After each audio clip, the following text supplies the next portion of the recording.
Hey everybody, if you can hear me right now, use that question section. This is Amy Schmidauer, your fearless leader. Hopefully you know who I am if you're here right now from SavvySexySocial.com and the YouTube channel Savvy Sexy Social. Awesome. Myron can hear me, Aim can hear me, Vanessa, what up, what up? Hey, everybody that's here right now, we're going to get started in about 4 minutes.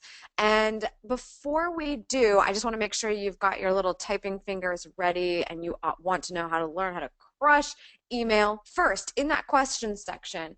Let me see where you are watching from today so we can get a feel for where everybody is in the world. I can tell you, am in beautiful Columbus, Ohio, where it is a nice chill fall temperature, but the sun is shining. Lucy is begging me to go outside. If you don't know who Lucy is, she's my dog. Many of you know that. But where else do we have? Okay, we've got Tulsa. Vanessa's in Tulsa. Aine is in Brighton, UK. Awesome. Monique in LA. Spencer in Colorado. Myron in Seattle. Pip in Vancouver. What's up, Pip? Scotty, sounds okay. Awesome. Lester is in Warrendale, PA today. How are you? Amy Monk in the house. Hi, Amy. She's in Kansas. Pooja in San Francisco.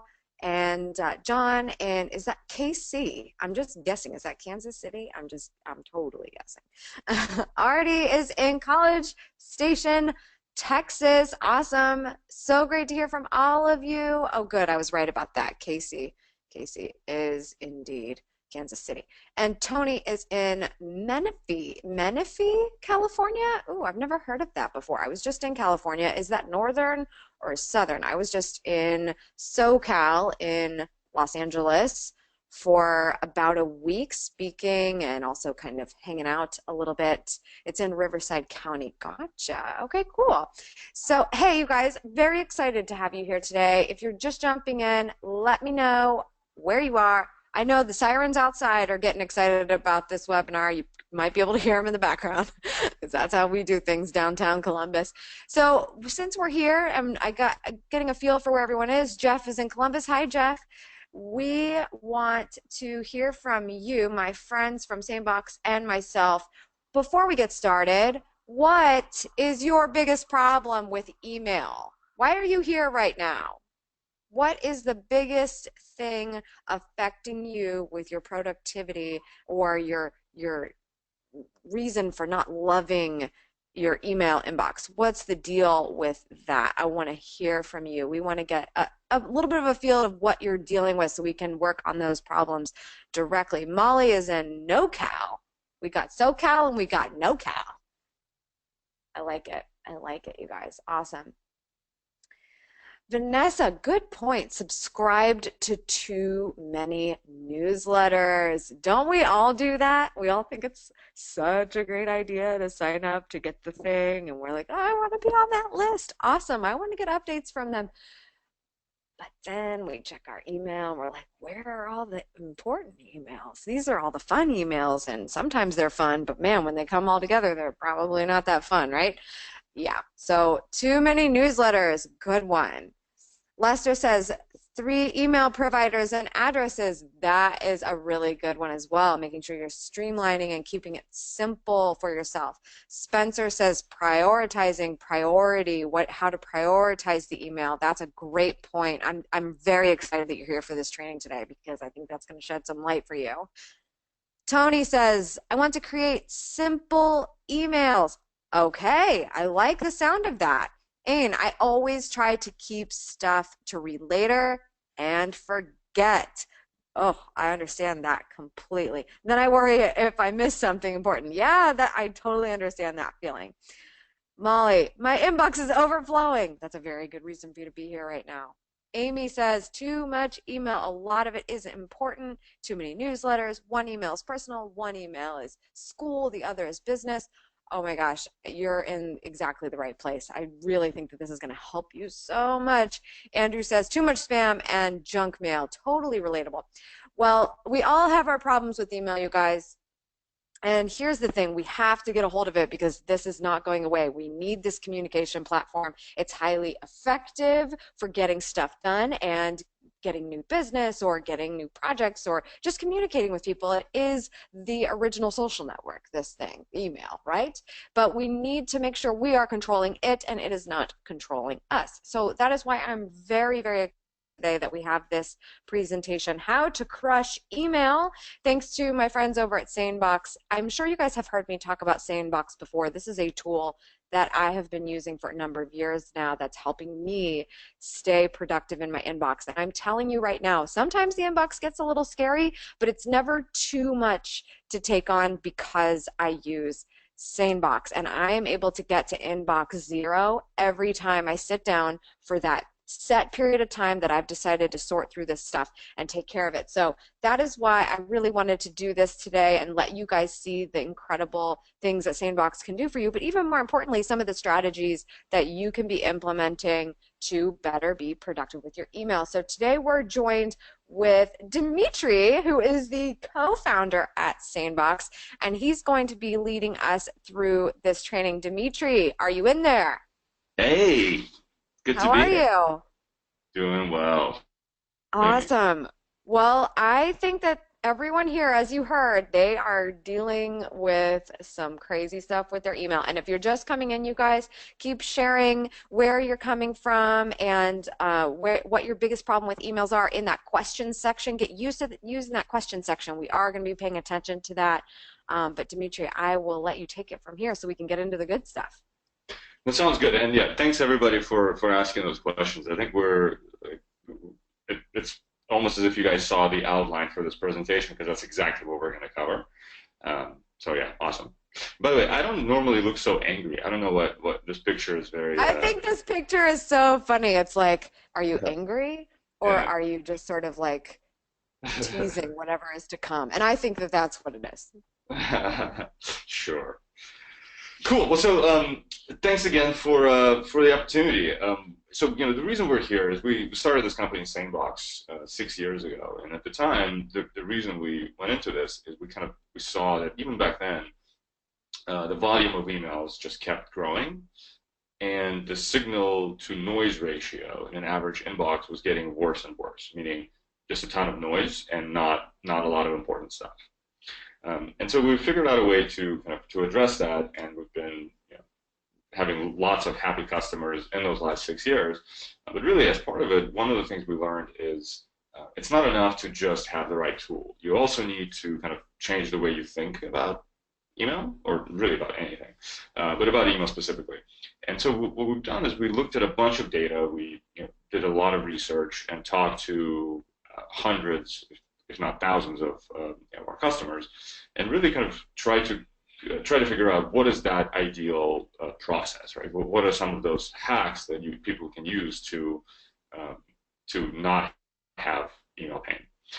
And the really interesting part is what we found. A lot of our customers, especially early on, our customers were CEOs, venture capitalists, journalists, really public people who get literally thousands of emails per day. And one of the things we noticed that was interesting is those people routinely, daily, get to inbox zero. And we try to figure out, so what is it about those really highly productive emailers that's special? And so what we'll discuss here is kind of all of those learnings combined. And so yeah, so basically, if you follow these best practices, you should be able to get to inbox zero every day with not a lot of time and not a lot of pain. Cool. Yeah, and if you stay till the end, we'll have a free gift for you. Discount, some freebies. I don't know. We'll see. You have to wait. All right. So agenda for the day. We're going to cover three things: the 3 email commandments, and these are kind of just the overarching principles behind email management. Then we'll talk about inbox zero, and inbox zero is most people think it's just kind of the act of having 0 emails in your inbox, but that's not the case. Inbox zero is a process, or better said, a set of processes for you to consistently get to 0 emails in your inbox every day. And then last but not least, we'll talk about some advanced email hacks. So these are kind of just short, actionable things that you can do right away that you can immediately benefit from. right, so let's dive right in. Oh, and then as Amy said, please, if you have any questions, please type them into the question section, and then we'll address them in the Q&A afterwards. But if there's something, if it makes sense to stop me, Amy, please just interrupt me, and we can go as we go. Sounds good. All right. So commandment number 1: email is like Tetris. No matter how good you are at playing Tetris, more rows keep appearing, and they also get faster. So the same thing is happening with email. No matter how good you are at processing your inbox, more, let's say you get to inbox 0 in the morning, you go to bed, you wake up, and you're back to where you started. And as our data shows, the volume of emails keeps growing every year. So it literally is getting more and more. McKinsey did a study a couple of years back, and they found that an average, I think they call them desk worker, so somebody who has to work on their computer, which is basically all of us nowadays. So an average desktop worker spends 13 hours a week dealing with their inbox. So that means reactively, just replying, clearing out stuff, replying to stuff, not proactively sending emails, which is constructive. So literally just being reactive.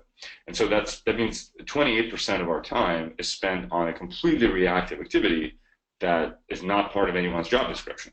Right? Unless you're in customer support, clearing your inbox is not part of your job description. Yet, 28% of our time is spent on this. And then kind of using this logic above, since more emails keep arriving and they arrive at a faster rate, that means in 5 years when you get more emails than now, I think it's growing at 7%. The email volume is growing at 7% a year. In a couple of years, you're going to have a lot more emails. So unless you change the way you think about this email game, you're going to spend more and more time up to the point where you literally spend 100% of your time clearing out your inbox. There is a way out. There is a solution, and the solution is you cannot beat this game without changing the rules. You have to change the game. You have to change your system, your process, and you need the right tools to get through it much, much, much more efficiently. Commandment number 2, and this is probably the hardest thing to do. So if there's anything you take out of this webinar, it probably should be this. Email for most of us, has become the default #1 priority. So you wake up in the morning, you look on your phone, you start going to your inbox. You get to your office or to your desk if you work from home, open up your laptop, and same thing, you get sucked into Gmail, and next thing you know, it's lunchtime, but all you really did is just reply to a bunch of people's emails. The problem with this, the real issue, is that your inbox is a to-do list that other people can write on for you. And so if clearing out your inbox is your unconscious #1 priority, that means that other people's priorities are your #1 priority and not your own priorities. So it's just a very broken system. The solution to this is what we call the scan, block, ask system. So scan your inbox for important and urgent emails first thing in the morning, and then close your inbox. And you can close your inbox kind of comfortably because you, at the same time, know that you have an appointment later in the day called email time. And so what I do is I have at 11 o'clock every day, which, by the way, we're in LA as well, so it's 11 o'clock here, so I had to move my regularly scheduled programming. But I'll do it. Yeah, I cheated and I actually did it before our webinar here. But yeah, so essentially, if you block off email time, this is your time to do email, as the name might suggest. The really good thing about this is it allows you to time box email, which means that other people's priorities are now in their righteous place in your to-do list. There is a specific amount of time that you're going to dedicate to them. And it can be 30 minutes, it can be an hour, it can be 2 hours, it can be whatever amount of time that you need. But it's important to schedule it and to decide where it fits on your priorities list. And then last but not least, if you ever get kind of sucked into quote unquote doing email, just ask yourself if clearing your inbox is the best use of your time right now. Most of the time, the answer is probably going to be no. There's probably something more important that you should be doing. Now, that's not to say that eventually you need to go through this and clear out your inbox. Absolutely. But it needs to be a conscious decision. You need to actually decide that, hey, now I'm going to do my email. All right, commandment number 3. So when you are in your email time appointment, it's important to understand that not all emails are created equal. The problem is that every single email client, email device, or webmail gives the same amount of real estate on the screen to every email. And so it's subconsciously, it's very hard for our brain to differentiate between an annoying newsletter that you can't seem to unsubscribe from, and an email from your most important client. It seems very easy, but there's a lot of research done on what's called the attention switching costs, and it is very, very, very hard for our brain to continue staying focused when distractions like this are present. And so it's important to realize that while our lizard brain thinks that every email is created equal, that's not the case. And there are really 3 kinds of emails. Unimportant, and those are the emails you should just delete or archive in bulk. There are important and urgent emails, and these are the ones you need to deal with right now, which is, the world is ending kind of a thing, and you have to do something. So these are the emails you deal with right away, first thing in the morning, whenever you open your inbox, but it is a very, very small bucket. The vast majority of emails are not important and not urgent. And last but not least, important but not urgent. And this is kind of the hard part for us to figure out. These are the emails that you can essentially snoop, that you should not deal with right now. You can deal with them during your email time. You can deal with them tomorrow, or you can deal with them next month. And it's really important to figure that out. So again, let's just kind of summarize. Again, email is like Tetris. More emails keep coming faster. You have to change the game. Number 2, email should not be your default number 1 priority. So scan, block, ask. Number 3, not all emails are created equal. And this is, by the way, where SaneBox really comes in. And we'll dig into kind of how we've addressed this. But whether or not you decide to sign up for SaneBox, you can apply this knowledge regardless. Now, inbox 0. So again, inbox 0 is not just not having any emails in your inbox. It's a process, and this process is based on an old medical process developed during Napoleon's wars by one of his chief surgeons.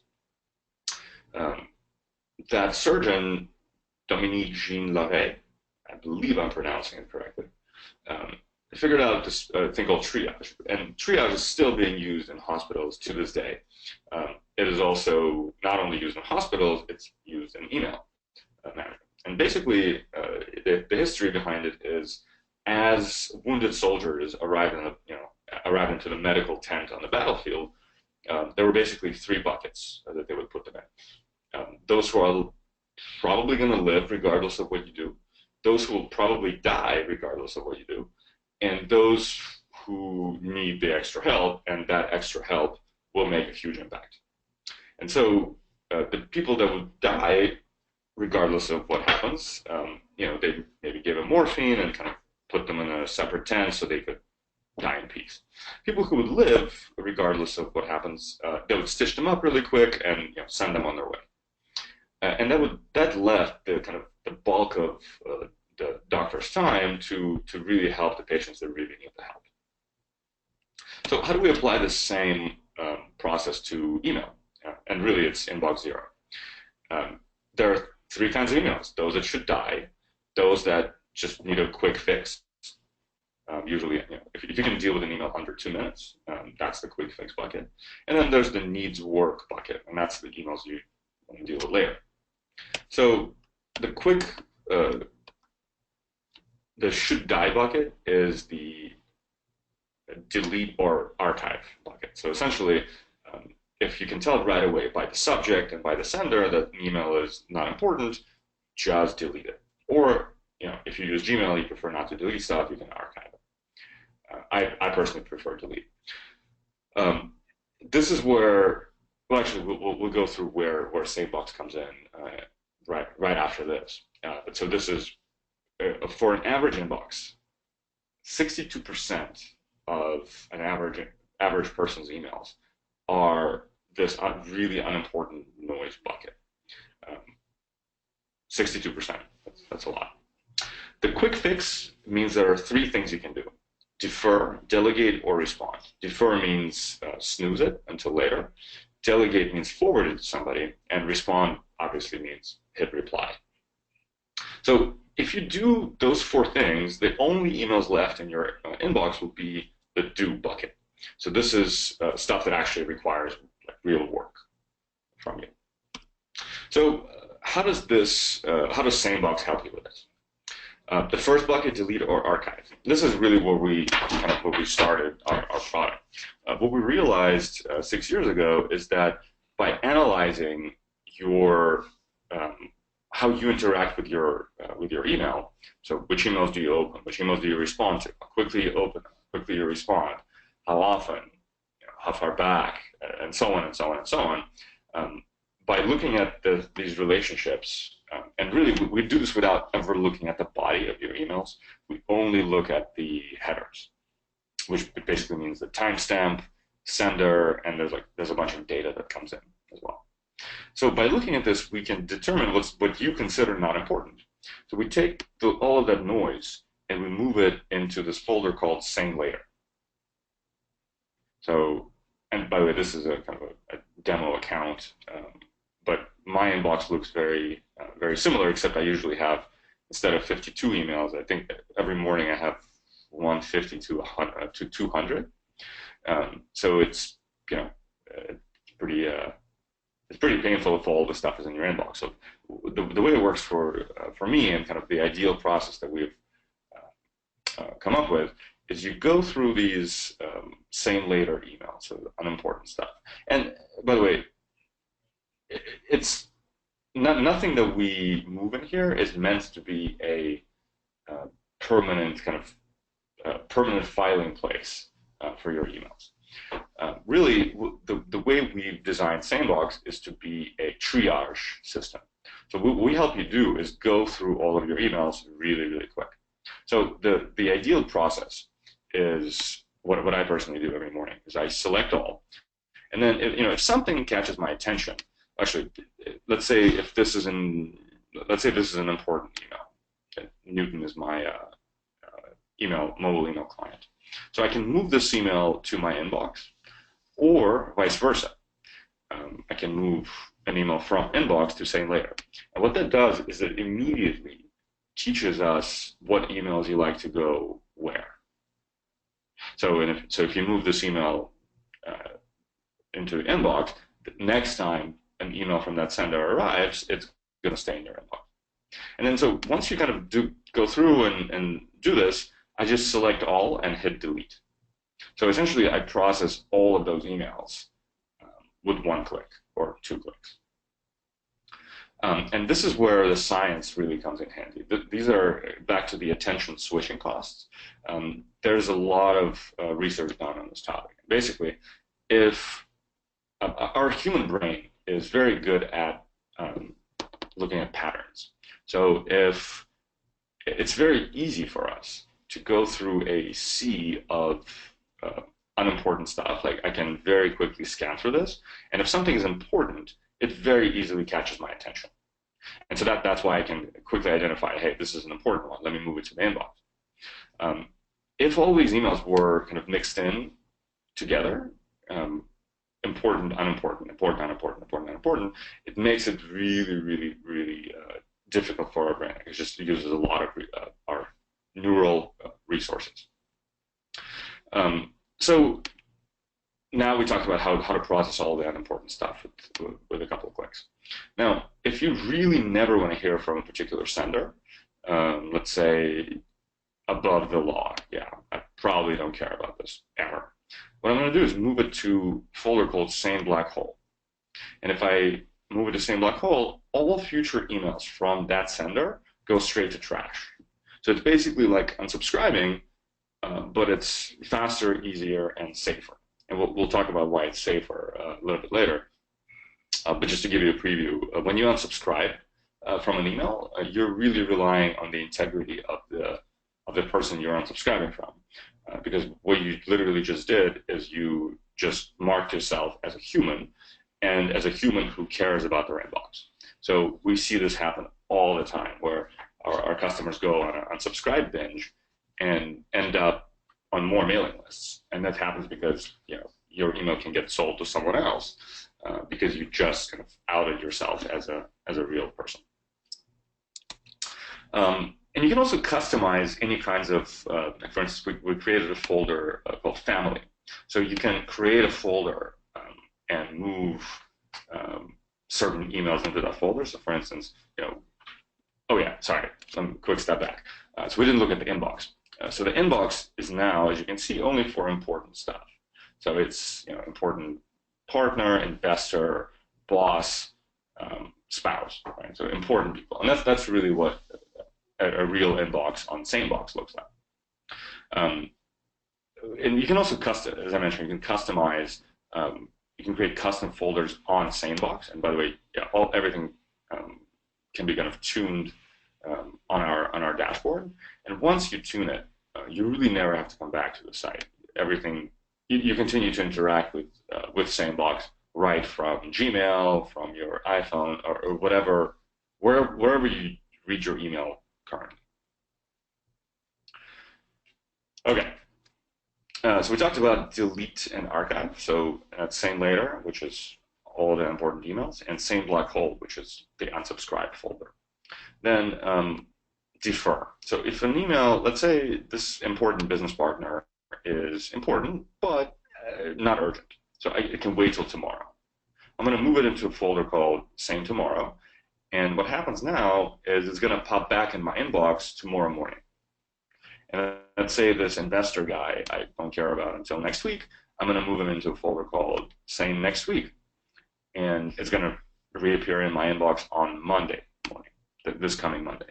You can also customize, so you can go into our dashboard and look at all the different options that we have. You can see that you can actually customize a snooze folder to hold emails for a certain number of days, hours, or weeks, or hold it until a certain point in time. So for instance, in my personal account, I have a first of the month folder. So if something should wait until beginning of the next month, I can move it there. And then a lot of our customers really like to do the snoozing for later in the day. So here we made one for 10 p.m., but it doesn't have to be. Now, one thing that's really important to note, SaneBox, as I mentioned, works with any email provider, any client, and any device. So you really interact with us just by using folders. So wherever you use to do your email, we automatically work there. And actually, I like to say that even if a new email provider or client or device gets invented tomorrow, we will automatically work with them as well, just because we don't care. Like we only connect to the mail server, which propagates to all of your devices. So we talked about defer, delegate. Let's cover delegate and respond. And this is actually probably the most powerful and popular feature that we have. So let's say you got an email from your boss and you want to reply to them. And it works the same way when you forward, reply, or just send an email. What you want to do is, if you want to make sure that somebody replies to you, you can CC or you can BCC 1 week at SaneBox.com. Or you could do 3 days at SaneBox.com. Or you could do, what's now? Let's say November 1st, 8 a.m. at SaneBox.com. Pretty much any time frame you can think of will work. And so what will happen is you send this email like you normally do, and if you don't get a response by this time you specified, you're going to get a reminder to follow up with that person. If you want to get the reminder anyway, regardless of whether they reply, you can just add the word keep to it, and then you would get a reminder regardless. And this, by the way, this also works kind of automatically anywhere you do your email. Obviously, I'm showing you Gmail here, but it would work the same way anywhere else. So we covered delegate and respond. And then if you do all of these things, then the only emails left in your inbox will be the ones that you actually have to deal with today. And again, if something is, again, not urgent, just move it into tomorrow or whenever, and work on the emails that you have to work on. And then my personal kind of favorite trick is at the end of the day, if I realize it's cheating, but what I do is I move everything I have into the tomorrow folder, and I automatically finish my day with inbox 0. All the stuff will pop back tomorrow morning, but it actually is fantastic for your psychological well-being to see this screen. And again, that's also proven by science.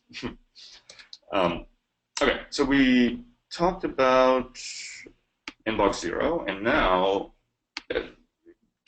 Amy, are there any questions we should address before we move into the advanced email hacks?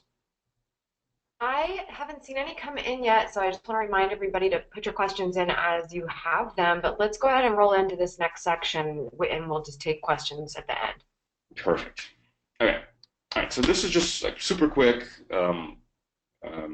actionable tips that you can start doing today, or not. But I think you would really like them. So one of the interesting things we learned from excellent emailers is bolding key phrases. So if your email is a paragraph or two, if it has a takeaway, or if it has an action item for the recipient, you want to put that in bold font. All caps is a little bit, a little aggressive, but if you bold something, it's just a really good way to kind of to signal an action item or the key takeaway for the recipient. Super easy to do. You should start doing it now. Not getting hacked is obviously a top priority. We've seen what's been happening lately, and so it's becoming more and more important to have a unique and random password for all of your different services. So everybody at SaneBox uses one password. LastPass is another one of these. And what these services do is basically create like really, really impossible to guess passwords, and they store them locally in your computer, and you can actually sync them through Dropbox. So if you lose your laptop, nothing happened. And you don't have to remember them. So it's all kind of created and stored locally, and it's very, very safe. And then what that leaves you with is creating a very hard to guess password for your one password. And I also, for example, I have a unique password for my email account, just because it's so important. Everything else is out of your email. And so the good hack that we really like to create a very, very hard to guess password that is really easy to remember but impossible to guess. So take a song or any kind of a phrase that you know by heart. So Billie Jean is not my lover, she's just a girl who claims that I am the one. One of my favorite songs, by the way. This becomes this concoction of letters you see below, BJIN, blah, blah, blah. So as you are saying the words to yourself, you just type the first letter of every word you say, so you really don't have to memorize it. But as you can see, it's like really, really impossible for a hacker to guess. And extra credit goes for using numbers and capitalization. So it's you can really get creative here. This is kind of a big one. If you're like me and you have fast fingers, then you probably have sent an email a little too fast and got yourself embarrassed. Certainly happened to me. Gmail has a really cool feature called undo send. And you can turn it on in your settings. But regardless, if you don't use Gmail, or even if you do, it's a really simple process to avoid this happening. And that is, just don't fill out the recipient's address until you're done proofreading. You can always add it later. And actually, to go a little bit further, if you look at a typical compose window, Gmail or really anywhere else, it starts with this, the recipient, so to box. Then you put the subject. Then you put the message, and then you put the attachment. So, like, if you go from top to bottom, that's kind of what your brain forces you to do. And this is actually the wrong process. And it's the wrong process for a couple of reasons. First of all, how many times did you forget to add an attachment? And Gmail actually reminds you if you use the word attached in your email and you don't add an attachment, it calls it out. But if you put the attachment first, that problem goes away. Number two, type in the message.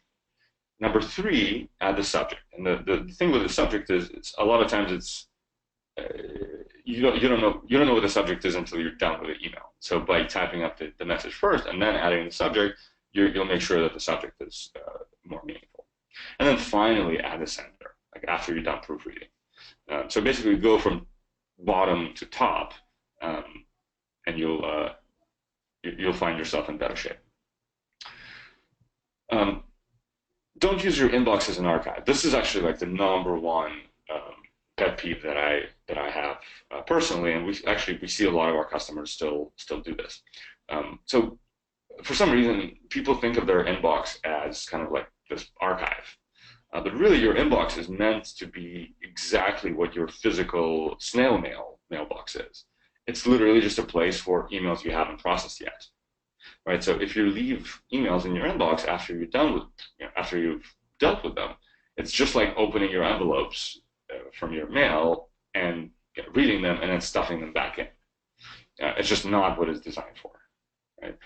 The quick action item is take all the stuff. If you have a large inbox, take everything there, make a new folder, and call it archive, and just move everything into that folder. So you won't lose anything, but you right away get to inbox zero. So it will feel good, and then it will be much, much, much easier for you to stay there. Using the subject wisely. So for, we see this more and more. Open rates on emails are getting lower, and a lot of times the only thing that the recipient will read is the subject. And so make it meaningful. Make it meaningful and make it searchable. And this is actually the key. It's a helpful subject with a meaningful meaningful kind of text or tags in it will make it much easier for you and for your recipients to find that email later.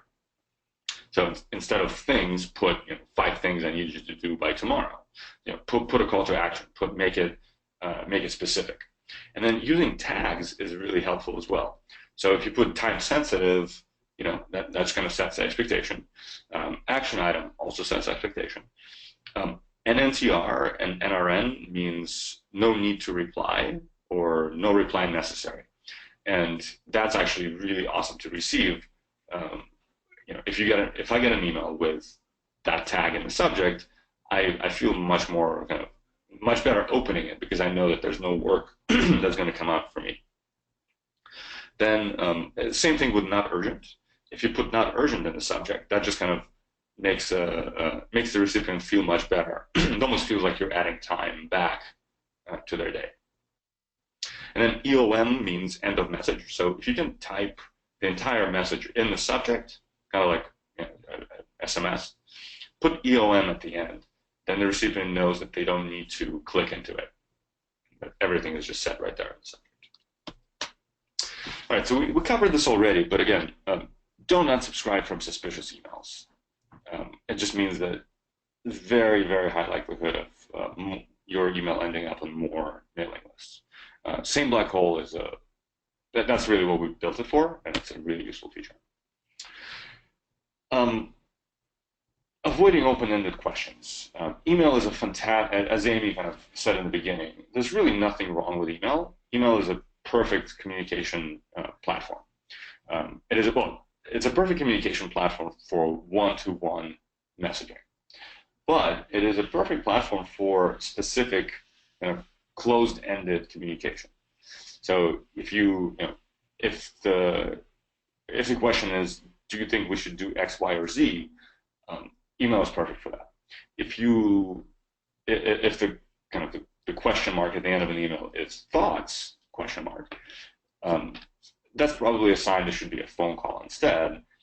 It's just like the opportunity for miscommunication and dragging on is too high. So think about what's the right medium for your message. All right, last but not least, this is actually not a hack, but just an observation, and we kind of covered it already in the beginning. But really, we've seen this over and over and over. Some of the busiest venture capitalists and CEOs who get thousands of important emails, right? So like not spam, not junk, like literally stuff that they need to do it. They respond to not only do they get to inbox 0, but they respond to every single email. And how do they do this? They do this because they think about it differently, and they've been kind of through the years of being pummeled with this email volume. They've learned these processes and these tools, so they've painfully figured out how to do this. But you don't have to do it painfully. You can learn from their mistakes, and this is kind of what we've outlined here. So it's definitely possible. It's going to require a little bit of a shift in your thinking, and you try SaneBox. Actually, I think now we get to the free gift.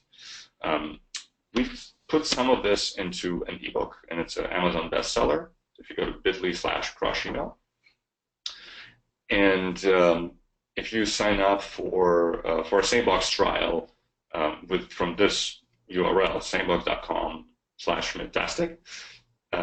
You're going to get a $20 credit towards a subscription. So try it. Let us know if you have any questions. And by the way, there's a lot more that SaneBox can do. We didn't cover. I think we probably covered like 15% of our features. There's a lot more available. And I think with that, we're pretty much done. Any questions? Sure. Awesome. Everybody get your questions in here. And we are ready for some Q&A. We've got a couple already rolling in here. Les made the hilarious comment, now he knows why I don't reply to him for at least a week. So I don't know if I'm supposed to be sad about that, but maybe it's because somehow he's in a filter somewhere. But I thought that was funny. Lester, I'm not letting you get away with that one. I will be talking to you about that later. We have another question that says, what is the best cold email that either of you have ever received? I think this one's definitely interesting, and I actually was just giving advice last week to someone about this. It was like, we try to email influencers all the time, or we try to get through to people, and if either way, if they prioritize their inbox or they treat it like the crazy archive that they shouldn't, if your email is not cutting it, then they may not reply to you. So I always say the best cold email that I've ever gotten is short. So I loved what you were saying about sort of like no reply needed or not urgent, or those things that make it really simple. I was just talking to somebody about TLDR, too long, didn't read. I think that goes hand in hand with that bold type print that you gave, Dmitri, to let somebody know that they can skim your email. Absolutely. Yeah, I mean, I think the real kind of takeaway here is you have to be genuine. There's all kinds of there's a gazillion blogs written on how to send emails that get read, and all this stuff is pretty gimmicky. It works briefly and then it stops working, and there's really no substitute for genuine authenticity. And so make it short, put a non-clickbaity but meaningful subject in. By the way, you know what I forget where exactly I read this, but do you know what the best open rate subject is? No, tell me. Literally blank, no subject. Oh my gosh, that is such a good point. Yeah, it's just like it seems like maybe something's broken. I'm like, I don't know what this is. But the thing No is, subject. Oh my gosh, that's hysterical. I didn't even right? think of that. But the thing is, it's like, and I think now, like, all the spammers are going to try. Well, by spammers, I mean I don't like actual spammers, but they're going to try to use that, and then people will catch on, and it will stop working, right? So it's none of this stuff is really sustainable. Um, Right. the best I can just say, hey, like, be genuine, have a write something people want to read. That's really Right. Right. And especially if you're asking someone to do something, then just realize where you are in your relationship with them right. and ask them. But at the same time, if they don't know who you are yet, spending time talking about who you are for 3 paragraphs is probably not going to work out either. So you have to think about where somebody is in that moment and how much, they have time for you. You have to give them value for them to decide, okay, I'm going to allocate time for this. So yeah, So, and you just raised a really good point. Value. I mm, think I forget who was talking about this recently.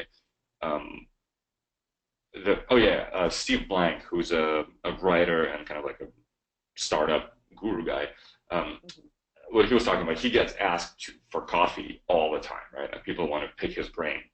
And the problem was whenever, yeah, especially if you're, if you're an influencer or somebody who gets a lot of emails, uh, to get their attention is going to be really tough. You really want to come in and offer value of some sort. And so what Steve Blank was saying is, um, he doesn't like, he's pretty rich. He doesn't need anything. But what he specifically wants is he wants to learn stuff. And so the best way to get a meeting with Steve Blank is to offer him to teach him something. So, and so that's literally his number one criteria. He mm. takes meetings with people who have been doing something for, let's say that are an expert in whatever they're an expert in, and they're offering to share their knowledge. Um, that's what works for him. If you were trying to reach an influencer, maybe offering, your product for free is a good way to catch their attention. So, Awesome. think of offering value for sure. Good answer. Okay, cool. We had a couple of comments come in as you were kind of talking about some options of being more productive, such as Christina said that Dashlane is another option she uses outside of 1Password. And I just wanted to clarify that earlier because if you don't know what 1Password is the name of a tool to use.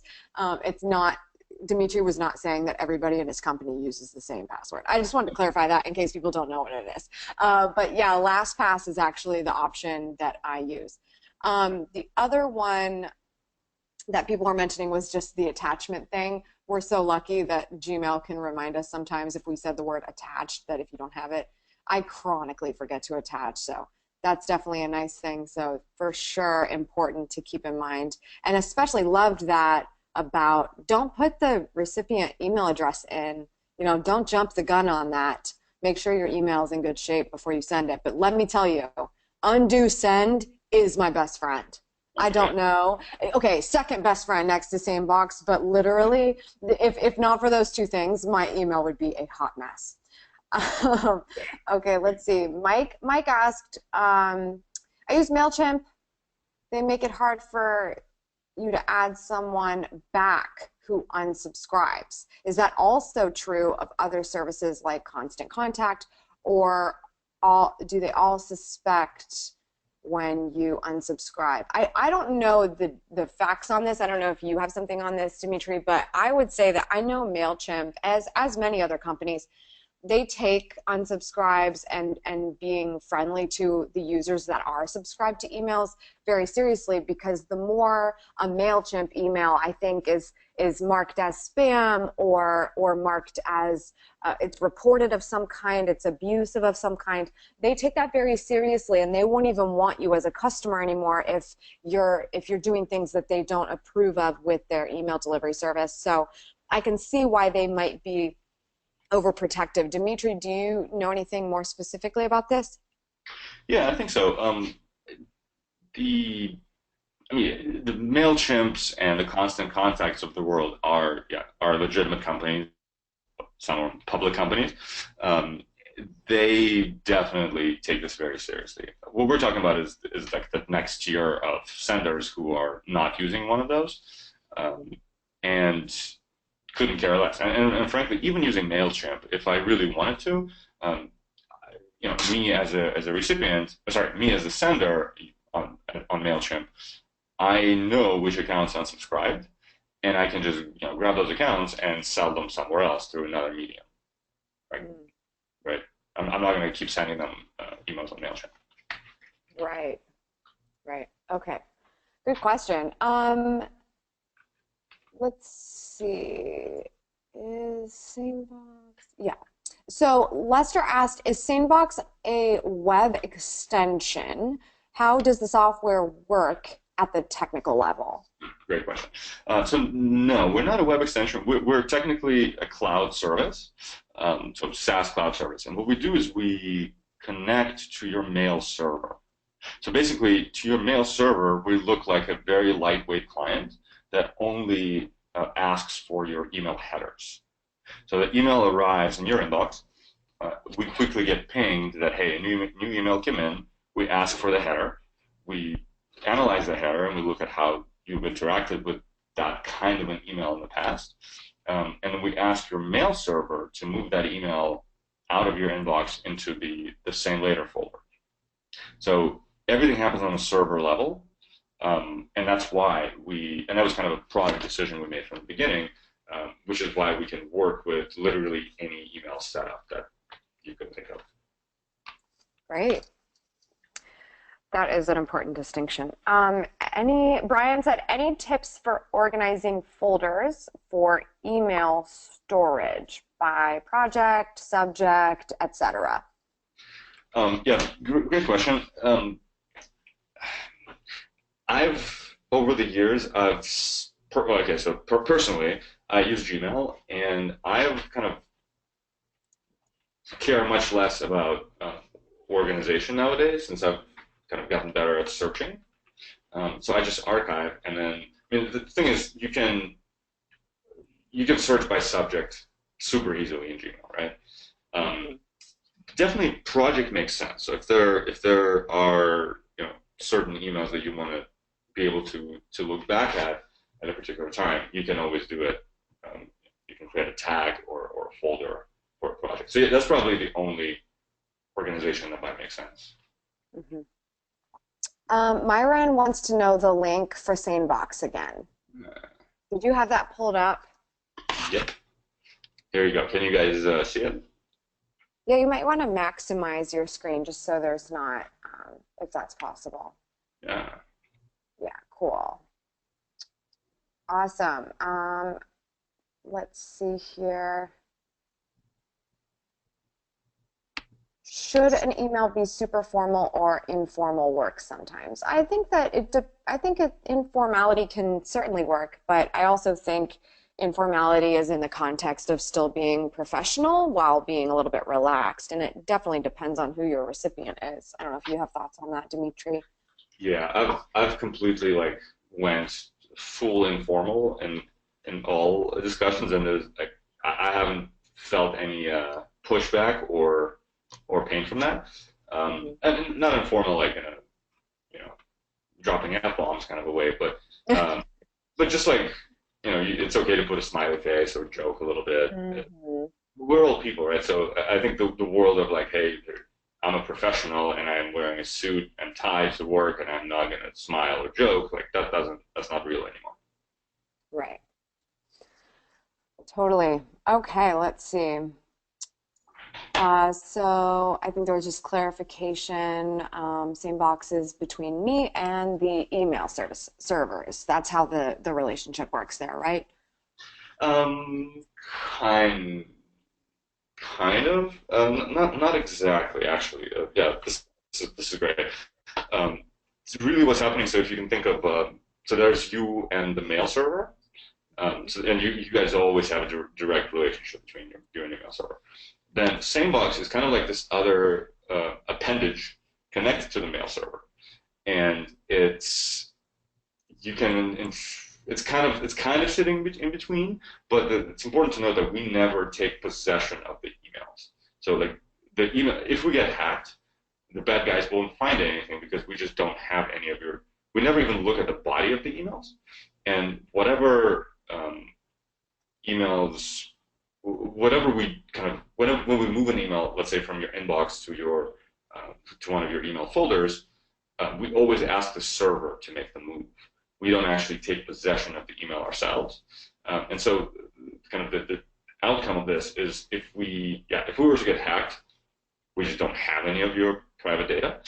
If we ever go down, like for instance, we had an outage a couple of years ago, the only effect is that your emails just keep arriving like they did before us. Like you don't lose anything. It's just really, really annoying. And it was actually the greatest thing ever. So we were, I forget exactly what happened. It was a while ago. So we had an outage for like half a day, and it was amazing because we got like so much love on Twitter and on email because like it reminded our customers how much life sucks without us. So it was actually a good thing. We joke about doing this every week. We could do insane Fridays. I would just kind of like turn it off for a couple hours just to mess with people. Oh my gosh.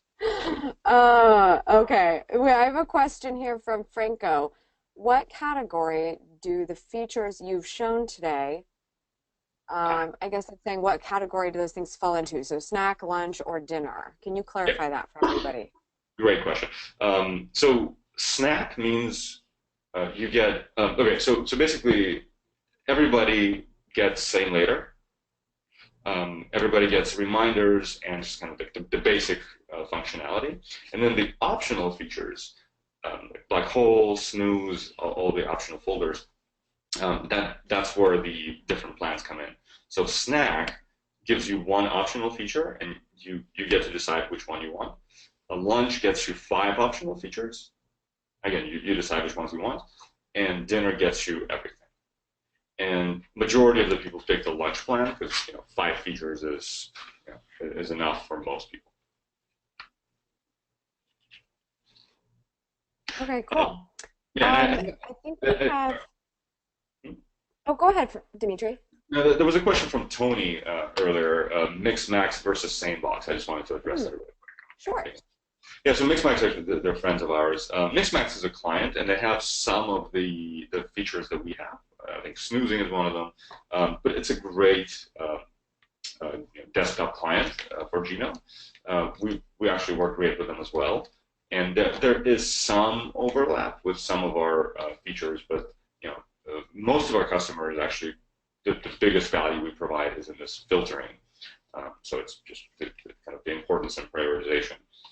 And really, the funny thing is, and I know it sounds very arrogant when I say this, but nobody's been able to do this better than us.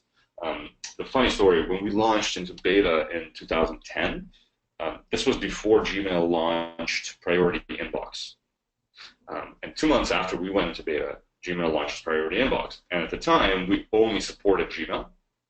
So half of our beta users, and we had like 80 people, half of our users left. Within a couple of weeks, most of them came back. And today, just over half of our customers are on Gmail, and they prefer to pay us money for the basic kind of filtering functionality that Gmail actually offers for free. And then a couple of years later, Microsoft developed a similar feature called Clark. So it's kind of the basic priority filtering on Office 365 and Exchange. And same thing, we hear from our customers who kind of try those solutions, and it just doesn't work as well. What Gmail and Microsoft do is they look at just kind of general, broad set of rules that they basically apply to everyone. What we do is we actually analyze how you interact with your inbox. So our algorithms are much, much, much more personalized, and as a result, more accurate. Yeah, I just want to speak from that perspective. When the Gmail features came out, I remember thinking like, oh, I guess it's good that they're trying to find a way to make this more user friendly. And I don't think I left SaneBox at that point. I think I still had it because I don't like to decommit from anything that's absolutely working. So I just remember going into the inbox and thinking, oh, maybe I can use these tabs to be more effective, as if I wasn't already. And I just found that I kept forgetting about all these other tabs, and there was just so much going on. And still those tabs didn't recognize my behavior as well as SaneBox has been able to. And the other thing that I love, I don't know if I don't think this was brought up, but the one thing I love is that if you have moved something into a filter, into a behavior is essentially what I would rather call it, because you're kind of giving a certain kind of an email behavior. If you do that and it was an accident, I think SaneBox wants to let you know, just in case, if it was an accident, that you can fix that. So maybe if it's somebody that's been coming into your inbox for a long time, but then you put them into Sane later, or you put them someplace else, and it's like, did you mean to do that? You'll get an email saying like, did you really mean to do, did you really want us to do that? Are you sure? And I really like that, because you're not only trying to learn our behavior, you're trying to help us if we accidentally make a mistake with a priority email. So I just think that's so incredibly useful. And so thanks for explaining the differences. I've never heard of that company, that Mixmax company before, but good to know SaneBox is still the best. Yay! Yay! Okay, I think we have just one or maybe two more questions. Amy said, with SaneBox, can you create folders for certain people who email you? With school, I get emails from my advisors, professors, and classmates. Is there a way to create folders for each of those emails? Yeah, this is where, remember, I showed you the family folder. Yeah, so I saw that and I was like, how do I not have that yet? What a good idea. yeah, it's basically the way it works is you drag one email in there, and it will immediately train us what you like to see there. Mm-hmm. Oh. Cool. Myron, final question here. I have many email boxes for 3 different companies. Do you need a separate account for each one? Okay, that's a really good question. Really okay. good question. Yeah, I'm glad we got to that. Thank you, Myron, for asking it. So here's the thing. So it depends. The short answer is it depends. What I did personally, and what we highly recommend to everybody, is consolidating your inboxes in one place. So what I do is I have all of my different email addresses, basically, which I created an alias for, in my Gmail. All of the emails arrive in the same Gmail inbox. And Gmail, and basically every single email client and device allows you to create aliases. And so let's say the email arrives into your company A email address. When you hit reply, it automatically replies from the right address. So you don't have to worry about replying from different addresses. And you can also set up different filters, filters to essentially put emails from the different, or emails sent to each of the different companies to a different to a different folder. So you can basically set up a tag for company A, set up a tag for company B, and that's really, really easy to do. And you can still process those emails kind of separately, but having one inbox to look in is incredibly liberating. I don't really see any other way. And in this case, you only need one SaneBox account just for that one final kind of consolidated email address. If you do, for some reason, decide that you need to maintain different inboxes, then yes, you would need a different SaneBox account for each one. Okay, well, that was our last question. We're right a little over an hour, so I think that's going to be it for this live session with SaneBox. Dmitri, thank you so much for spending time with us this afternoon. Thank you for having me. It was fun. Awesome. Thank you for all the good questions. You guys make sure you check out those links, crush your email, and get SaneBox. Give it a try. It's absolutely worth it. Once you learn how to use it and see the possibilities with cleaning up that inbox, you are going to feel so much more proactive and productive. And I can tell you there's a reason why I've been using this thing forever. So check it out. Tweet me at Schmatastic, tweet SaneBox if you have questions, if you want to ask on the social sphere, and we will see you next time.